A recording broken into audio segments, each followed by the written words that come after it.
Lovely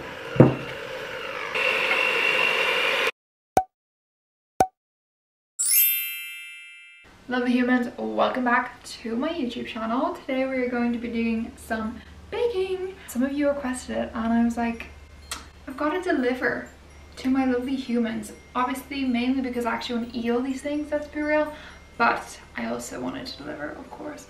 And I've even put them into these like gorgeous little pretty bowls. Like, how professional does that look right now? Pretty professional, I know. I'm going to be making 3 of like my fun festive favorites. I actually like really worked. Like, I like how that all flowed together. To be honest, these recipes I use throughout the year as well, but I do feel like they are quite festive, and at this time of the year there's just like, it is like the time for baking. It is like the baking time of the year. So yeah, we're just gonna get stuck into the first one. First up, we have my famous cookie recipe. It's not mine and it's also not famous. I actually stole this originally from Laura's Little Locket, so I will give her the credit for that and I'll link her down below. But I have adapted it slightly to kind of suit me a bit more, so I'm gonna take full credit for that one. Starting off, we have butter. I actually use stork. I've made this into like a dairy-free cookie recipe, which you could do as well if that was something you wanted. I am trying to be dairy-free, but this Christmas season I am failing epically. So this is the only dairy-free recipe out of all these. I'm gonna put 225 grams of butter or stork into the bowl. Then I have 100 grams of just normal sugar, just like normal, like the normal stuff. I don't know if it's caster or granulated. I feel like recipes say them and I'm like, I don't really understand what the difference is, because like they kind of, I know one's like lighter than the, I don't know. Throw that in. Then 200 grams of light brown sugar. I love brown sugar so much.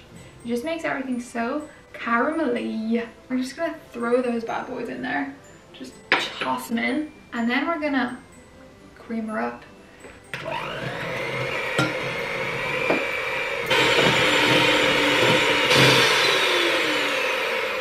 I really do just look like a pro when I beat with my left hand. So now I've got it nice and kind of like a light brownie color. Oh, this is something so yum looking about that. Then I'm gonna add 1 egg at a time. I cannot do the single hand thing, so don't shame me about it.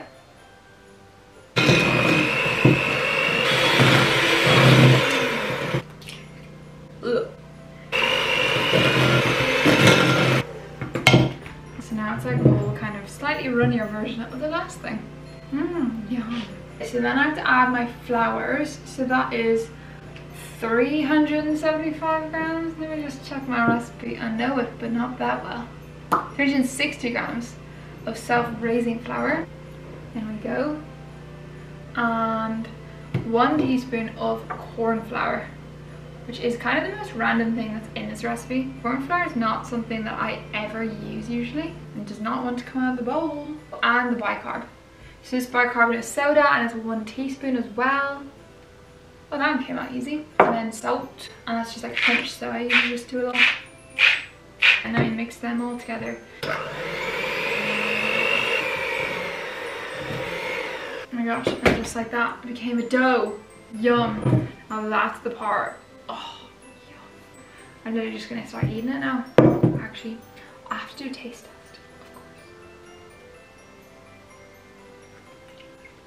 course. That's so yummy. So I'm going to put in some chopped up dark chocolate. You can put as much as you want. I put in about 150 grams. I just chopped it obviously as well. You just put in chocolate chips, or you could put in M&Ms or Maltesers, or what's kind of festive-y. I mean, if you like cherries maybe? Is that festive? It's kind of festive, isn't it? I just like classical chocolate chips. You could put in nuts actually if you wanted, but like I'm not about that health.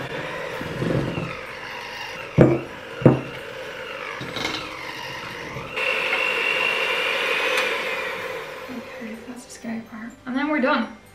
Literally that's it. There she is, looking all chocolatey. Obviously, actually looking at it now, I could have put in more chocolate chips, but so good. And then I'm going to put little spoons on a plate, little spoonfuls, and put in the freezer. Plate attained. Oh, spoon. I was prepared, but I wasn't that prepared. So then I just literally just do like little like dumplings, kind of like little cute little dumplings. Just balls though. I always do them in balls, and I just leave them in the balls. Darren's are gonna hate me for that one. I just do a few. I've tried not to make this too often because I actually would just eat them all. I make them all into the balls and then I freeze them, and then I actually like freeze them just all into a bag, and I just cook how many I want to eat or how many Darren wants to eat, usually how many I want to eat, let's be real. And then just like if I feel like a cookie, I just like, oh, there's one in the freezer, and I just take one out and put it in the oven, and then you've got a freshly baked hot cookie. Is there much better in life than that? I'm actually not sure if there is. Obviously the freezer part when you first make them is kind of a bit of effort, and to be honest I think you probably could skip it if you wanted to. I'm not sure if it's like the make or break. I do feel like it makes a difference in some way. I think it just like keeps them staying nice and gooey. Like that's the one nice thing about these, they're actually like gooey, properly gooey. So many cookie recipes aren't actually gooey. I'm like, is there a point if they're not gooey? No. I'm gonna put this plate in the freezer now for 20 minutes. While they freeze, we can go on to the next thing. So like you guys are seeing that for recipe number 2, there are only 4 ingredients on the table.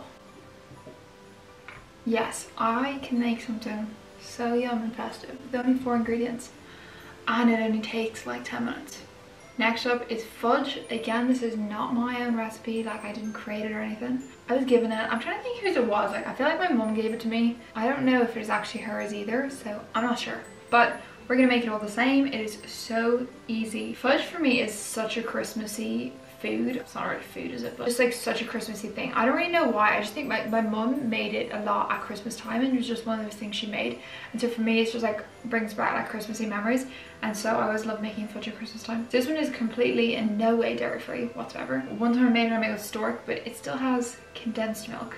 So no part of you can pretend that that is dairy free. So first up, you have to mix up some sugar. The recipe actually asks only for plain sugar.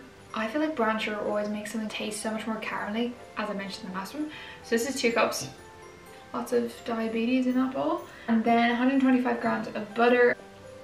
And then just beat them up. Just combine them. That's not a clock.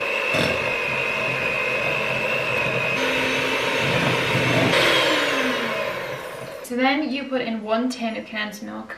This one's 397 grams. I feel like condensed milk tins are pretty fairly standard. The important part here is you put her in, but you do not mix it.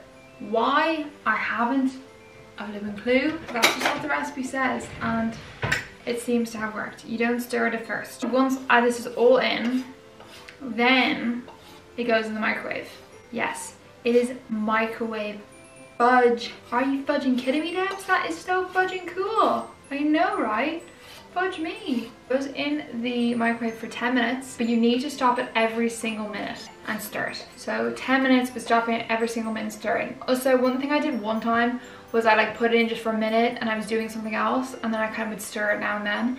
But it actually needs to go on for 10 minutes and continually just go. You don't have to just sit at the microwave and just sit there and just watch it for 10 minutes straight, which I know is not maybe ideal, but trust me, it will be worth it.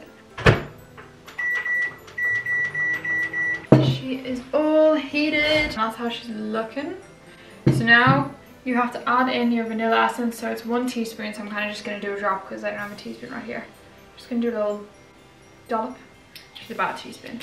Sort of. Then I just have to beat it. So I just have to basically beat it until it starts to like set. You'll kind of notice what that looks like when you do it.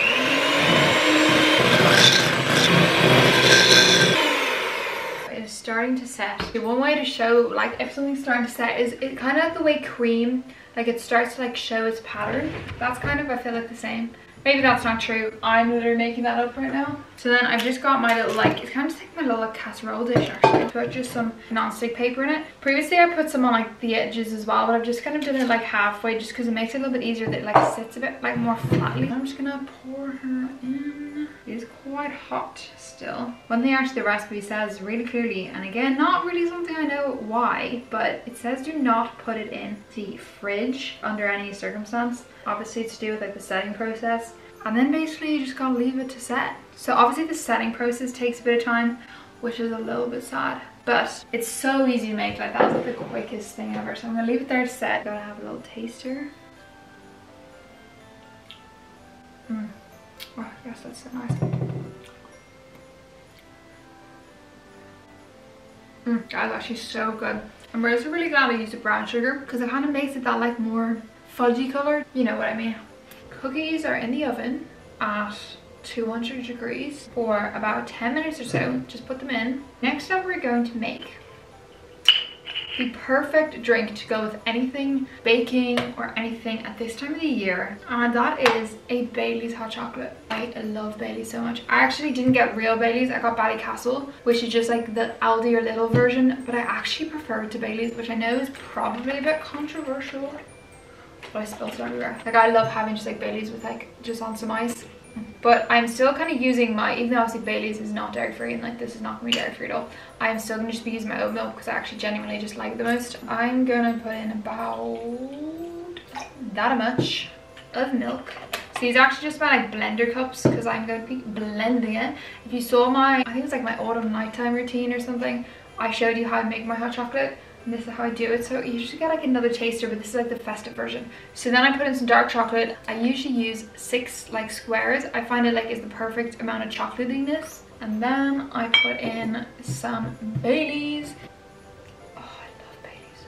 I'm gonna kind of just do like a good little pour, you know? Oh, is that too much? Is that a little bit more? A little bit more. I'm gonna put that in the microwave for 2 minutes. Okay, we're all heated. Ooh. I have melted also some Nutella, and I also added like a little bit of water to it so it's a little bit more kind of saucy. I'm just gonna blend this bad boy up. We're all blended, obviously, because I'm gonna put like cream and stuff on. It doesn't really need to have like froth in the same way as like I would with like other things. This is the way I make my coffee as well. Oh my gosh, it smells so nice. Oof. I actually got some Bailey's cream because I just saw it and I was like, oh my gosh, I have to get that. It's like extra thick. It's got like a Bailey's scent, so I'm gonna put a little bit of that, like a bit of it, like a dollop of that. Oh gosh, that looks so nice. And that's just, oh my gosh, it just floated to the bottom. Okay, I kind of thought it would sit on the top. Anyway, so then for the good stuff, I love squirty cream like with my soul. Right, fill her up as much cream as possible. I have some bits of chocolate here. Sprinkle them over. I got a few bits of like the fudge from the like the bowl, some like the kind of already cooled fudge. I'm just gonna sprinkle on top. Maybe a little bit more chocolate and some, please stay runny, some like Nutella. I'm sorry, but does that not just like look like the nicest hot chocolate you've ever seen in your whole life? Obviously I realize not that practical to drink, but like look at that. Look at that. Look at that. I need to take a photo of how good this looks right now. It's oozing everywhere. Like, so good. So good. Cookies are nearly done. We're gonna have our oozing hot chocolate Christmas dream come true. That is all I can say. Like, we're actually oozing everywhere. Oh, that's so nice. I actually need to take a proper sip of this. Like,